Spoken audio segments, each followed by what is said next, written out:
Testosterone isn't built in the gym. It's built with the micronutrients and macronutrients combined with sleep. But today's video is not about sleep, and we're going to talk specifically about diet. And you watching this video, most likely you do go to the gym or you do some sort of resistance training. You might be doing calisthenics. You might be going to the gym 2-3 times a week, full body workout, push-pull legs, whatever. But when you come home, after you finish your gym, you're sabotaging yourself.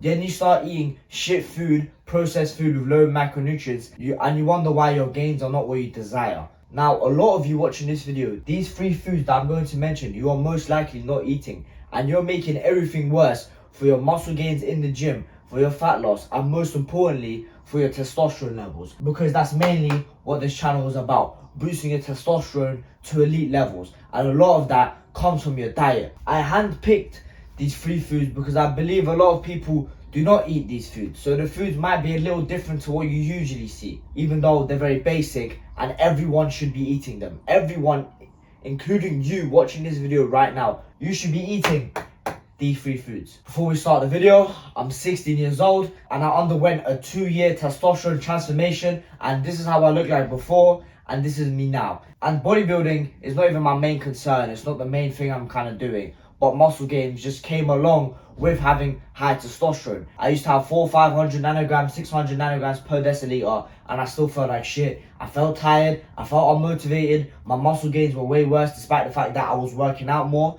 And fast forward now, I'm not super strict on the workout routine, but since I have high testosterone, I can put on muscle way easier than before. And this is not just genetics. And in order to get high testosterone, you have to follow rules that you must abide every single day in order to have high testosterone. So I made a whole course showing you step by step to have high levels of testosterone. And despite the fact that it may be difficult, it's very, very simple. And anyone can get high testosterone. That's the thing. I can't tell you anyone that you can get an elite bodybuilder natural physique. I can't tell you that because genetics play a massive role. With testosterone, genetics still play a role, of course, like anything does. But testosterone is less dependent on genetics. So anyone, unless they have some genetic mutation, which is very rare, can have high levels of testosterone. And I have a whole course showing how to get that.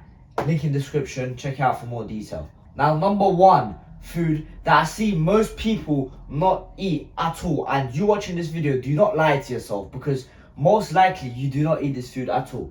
And I'm gonna write it right now. Salmon. Now, you might fucking roll your eyes, oh, not this shit again. Why am I eating salmon? I don't like fatty fish, all this, that. And I'm not saying this for just no reason and just throwing it out there like it's any other animal protein. I specifically pick salmon because salmon is a powerhouse of nutrition. And I'll tell you another thing. It contains a lot of omega-3s. Omega-3s will be like your best friend to achieving a high androgen status and high testosterone. Because there's a ratio. There's the omega-3 to omega-6 ratio. Now, the modern diet, the modern processed diet, what you see, the sunflower oil, the canola oil, the seed oils that you see contain a lot of omega-6s. So everyone nowadays has a lot of omega-6s in their system. And the problem with omega-6s is it causes a lot of inflammation and oxidative stress. With oxidative stress, it basically damages the Leydig cells in producing your hard-earned testosterone. So it basically counteracts the production of testosterone. And omega-6s will give you a lot of oxidative stress. And a lot of diets, modern diets, are lacking omega-3. And if you're watching this video, you probably eat fatty fish or salmon maybe once every month, once every 2 months. And some of you may not eat fish at all, which is terrible. Because a lot of you will have very high omega-6s and very low omega-3s. And the more imbalanced this ratio is, the more this is down and the more omega-6 is up, the worse your testosterone. But the more your omega-3s are starting to increase and the more your omega-6s start to decrease, the higher testosterone. So I want you to eat more salmon, because I can easily tell you, cut out seed oils, cut out junk food. So you might be able to cut out most of the junk food you eat. You may not go to McDonald's, you may not cook with sunflower oil or seed oils anymore. So your omega-6s will start to drop. But the problem is, this ratio is so low that it does not make such a significant difference. In order to make a significant difference to your testosterone, you have to not only decrease your omega-6s down, which you're already probably doing if you're watching this video, not eating as much Cheetos, but you need to increase your omega-3s. And how do you increase your omega-3s? Eat foods high in omega-3s. And one of the best foods for that is salmon. You can also eat sardines, you can eat mackerel. Fatty fish are amazing in general. But I picked salmon because salmon not only has omega-3s, but it has zinc, vitamin D, which is super important for testosterone, selenium, B12, so on. It has so much other vitamins and minerals. And it also has a ton of protein, healthy fats, etc. So make sure you're eating salmon. If you don't eat salmon at all, try to incorporate it into your diet maybe once every 2 weeks. And then I want you to slowly increase it. And ideally, I want you to be eating salmon around 2 times a week. And I know it's difficult, but that's what will make the massive difference in you having average testosterone, like all these gym bros who just eat chicken and rice, and you having high testosterone. Number 2 is a food that I have been neglecting for a while. And then I started incorporating it into my diet, and I saw a massive difference in my net androgen status. And for those who are new to my channel, net androgen status is basically your total androgen activity. So someone can have high total testosterone in the blood and have shit testosterone activity. So it's all about the activity. That's why I don't do blood tests, and I don't give a fuck when someone tells me, oh, I've got 1,200 nanograms. That shit does not matter at all in isolation. You gotta look at so many other factors. You gotta look at their SHBG levels. Are their testosterone actually working? How much free testosterone do they have? How much anti-androgens do they have? How much cortisol do they have? How much serotonin? How much prolactin? How much DHT? Free DHT? Androgen receptor sensitivity. So there's so much factors that play into role in testosterone activity. So that's why don't listen to any of those fuckers who would say, look, I've got 2,000 nanograms of testosterone, here's my blood results, listen to me. Because most likely, if their total testosterone is so high, then there's something wrong. Their testosterone activity is not good. That's why you see some guys who, on the blood, they have average testosterone, but they see symptoms of high testosterone. And that's what I'm trying to get you guys to do. Not just have fucking high on the number, not just read 1,500 nanograms on a fucking blood test, because that doesn't mean anything if you're not actually experiencing the benefits. So that's what androgen status is. That's what I mean by increased testosterone. Not increase just the testosterone levels in the blood, but all of your testosterone activity. Some of you might sigh because you don't eat enough of this. I don't even know if I fucking spell it right. Broccoli. You need to eat cruciferous vegetables, because if you don't eat them, then you're going to miss out a huge portion of your diet that's super important for maximizing your androgen status. And I'll tell you how it actually maximizes your androgen status. Not only is broccoli high in good carbs, and it also has a lot of micronutrients, so good vitamins and minerals for your testosterone. It's also good in that way. They call it a superfood for a reason. But people will say it's good for your testosterone, but why? That's because, I don't want to say the full name because that's just fucking long and I can't pronounce it. But here's the short version of it. DIM. So it's like a compound inside the broccoli. What this compound does, people actually take it as supplements by itself. That's how powerful it is. It reduces aromatase activity. So it reduces aromatase. And you might think, oh, what is aromatase? Aromatase is the enzyme that converts your testosterone into estrogen, the female sex hormone, and particularly estradiol. Estradiol is the strongest form of estrogen that men also have, but just not in excess. So what broccoli will do is it contains this, and this will reduce your aromatase activity, so estrogen enzyme activity, and in turn, less of your testosterone. Sorry for taking so long. Will be converted into estrogen. So it will be not as much testosterone converted to estrogen. So the way the testosterone starts, it starts from cholesterol, and after cholesterol it goes through like a lot of different pathways, like a lot of mad words, androsterone, prognerone, prognerone, etc. And after all those pathways, it will go into testosterone burst. So actually, even women have more testosterone than they do estrogen. That's how important testosterone is.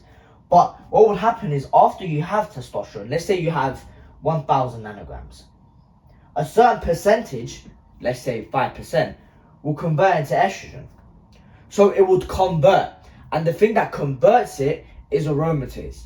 And this compound DIM actually reduces aromatase activity. So let's say instead of the 5% of the 1,000 turn into estrogen, 4% will. Now, it won't be that significant of a difference, obviously, but this is an example. So we'll reduce the estrogen in your body. And this is so important because estrogen will do the exact opposite effects of high testosterone. Don't get me wrong, we still need estrogen for libido, joint health, bone health, for recovery, etc. But the thing is, we already make enough estrogen in our body anyway. But what we don't want is excess estrogen. When you have excess estrogen, you have a low libido, low motivation, low confidence, muscle gains will be worse, fucking gyno will start growing. The reason why I do have gyno is when I was a fat fuck, 12, 13, 14, I would just be constantly eating junk food, I would be very fat, and I wouldn't know about these things, and I grew a little bit of gyno, and now I'm stuck with it. Not sure if that'll go after puberty or not, but having excess estrogen is never a good thing. You have puffy nipples and shit, your love handles will be like this, so you don't want excess estrogen. And this has personally come from someone when there was a teenager around 12, 13, 14, had a lot of estrogen. And especially in the physical characteristics, and it still stayed a little bit. So it's super important to eat your broccoli. And just a side note, and this is not for number 3, with also reducing your estrogen, I just want to give a quick bonus. You also reduce your body fat, because body fat also holds aromatase.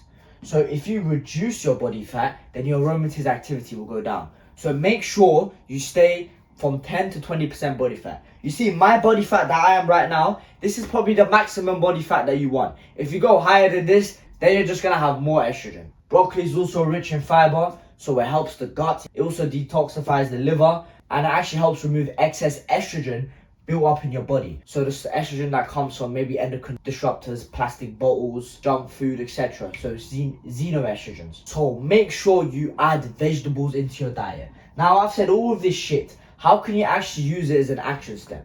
All I want you to do at the beginning is eat 5 broccolis per day.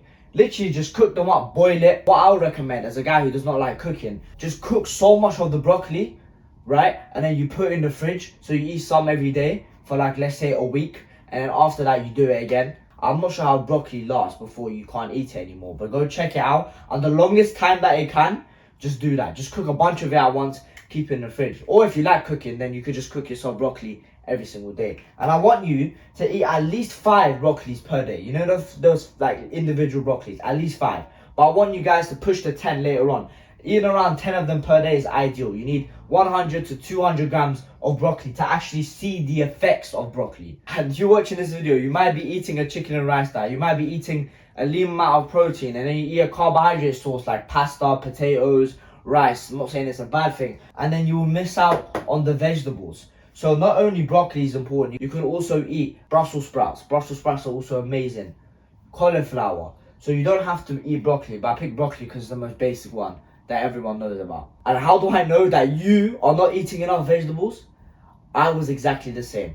I was thinking, I don't know why I had this arrogant mindset thinking, oh, vegetables are for the people who think they're healthy. I go to the gym, I have muscle, I just need to eat protein and shit. But no, vegetables are actually super important. So as a kid, when you got told, eat your vegetables, your mum was telling you to eat the broccoli, she wasn't fucking lying because it's very good for you. Now, number 3, and I see this starting to get a little better in the fitness industry, but people still lack it and they don't eat it in enough volume. Berries. When I say berries, blueberries, raspberries, blackberries, any kind of berries, fruits, sweets. And the reason why I say this is because these kind of sweet foods, these fruits, right? You might not see a need for them because these dumbass bodybuilders will tell you carbs is carbs. So if you eat your rice, if you get your carbs, there's no need getting carbs from fruits, and it's just going to be pointless. Now here's why they are wrong. Because unlike rice, berries and other fruits have high in something called antioxidants. Now you may have heard of this before and you may have not. Now antioxidants is super important for combating the oxidative stress and inflammation in your body, and it's super important for helping the gut. And remember this, oxidative stress lowers testosterone and lowers dopamine activity. Dopamine literally being your motivation hormone that every single man needs high amounts of. Oxidative stress will kill that. And then antioxidants will pretty much do the reverse. So you are basically obligated to eat antioxidants, because antioxidants will combat the years of bullshit processed foods you've been eating. Get it from Sainsbury's, the fucking processed chicken selects or some shit. Don't know what you guys eat. But all those have extremely high oxidative stress and omega-6s, and antioxidants will help you counter that. So eating, I like to call it sweets. And no, not sweets as in junk chocolate and stuff. I mean sweets as in fruits. Doesn't have to be berries, but berries are a very good example. That's why you probably heard of the study and people talking about how pomegranate increases testosterone by 20% or some shit. It's not specifically something in pomegranate that increases testosterone. It's because pomegranate contains a shit ton of antioxidants. So you don't need to be eating pomegranate, you can also eat berries and shit. So anything that's high in antioxidants will boost your testosterone. So an action step for you, because I don't want to just give a bunch of information, an action step for you is when you go to your local supermarket, there's probably like them little packets, like 200 grams of berries.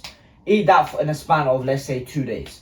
And just keep on buying them, or at least get them very big packets of blueberries, let's say, and make sure you snack on them throughout the week or throughout the day, or depending on the size. So I'm not telling you right now to just eat so much berries, eat so much broccoli, eat so much salmon, because that's not really realistic. The whole reason why I came into this industry of testosterone is because people will give these crazy fucking theories and they won't actually help people boost testosterone, because consistency matters way more than just perfection. Because if you're a perfectionist and you, for example, have the most perfect diet, most perfect routine for 5 days of the week, and then most likely you might just crash for the last 2 days because you can't hold yourself, and that's what's holding you back. But if you're consistent on 90-80% of the habits for 7 days a week, then you can maintain high testosterone despite not being disciplined. Even though it is discipline, just not being overly hard on yourself. So every single food I said, start adding them a little more and more into your diet. You don't have to be eating salmon twice a week straight away. Just add them maybe once every 2 weeks, right? Even 3 weeks if you don't eat it at all.